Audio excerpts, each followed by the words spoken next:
గడిచిన ఎన్నికల్లో వైఎస్ఆర్సీపీ అయితే దారుణ పరాజయాన్ని మూటగట్టుకుంది. కేవలం 11 ఎమ్మెల్యే స్థానాల్లో మాత్రమే గెలుపొందింది.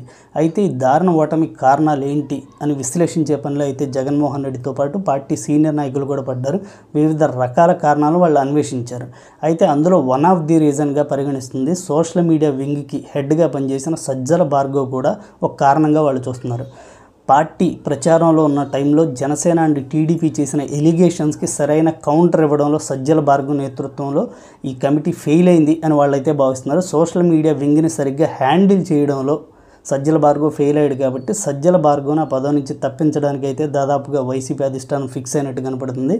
ఆ స్థానంలో నాగార్జున యాదవ్ని ఈ సోషల్ మీడియా వింగ్కి ప్రెసిడెంట్గా నాగార్జున యాదవ్ నియమించబోతున్నట్టు తెలుస్తుంది. ఒకవేళ కనుక సజ్జల భార్గవ్ని తప్పించడం కనుక జరిగితే ఆ పదవి ఖచ్చితంగా నాగార్జున యాదవ్కి వచ్చే అవకాశాలు ఉన్నాయి. ఇప్పటికే పార్టీ ఓడిపోయిన తర్వాత చాలామంది సజ్జల రామకృష్ణారెడ్డి వల్లే పార్టీ ఓడిపోయిందని చాలామంది ఎలిగేషన్స్ చేశారు. ఓడిపోయిన ఎమ్మెల్యేలు కానీ సీనియర్ నాయకులు కానీ సజ్జల రామకృష్ణారెడ్డి మీద చాలా ఎలిగేషన్ చేశారు. ఇప్పుడు సజ్జల భార్గవ్ మీద కూడా అలాంటి ఎలిగేషన్సే వస్తున్నాయి. టీడీపీ కానీ జనసేన కానీ ఇచ్చిన కౌంటర్లకి సరైన రీతిలో సోషల్ మీడియా రెస్పాండ్ అవ్వలేదు. దానికి కారణం సజ్జల భార్గవ్ కాబట్టి అతన్ని బాధ్యుడిగా చేస్తూ సోషల్ మీడియా వింగ్ ప్రెసిడెంట్గా ఉన్న అతన్ని తొలగించి అతని స్థానంలో నాగార్జున యాదవ్ను అయితే నియమించబోతున్నారు. దీనికి సంబంధించిన అఫీషియల్ న్యూస్ కొద్ది రోజుల్లోనే వచ్చే అవకాశాలు అయితే ఉన్నాయి.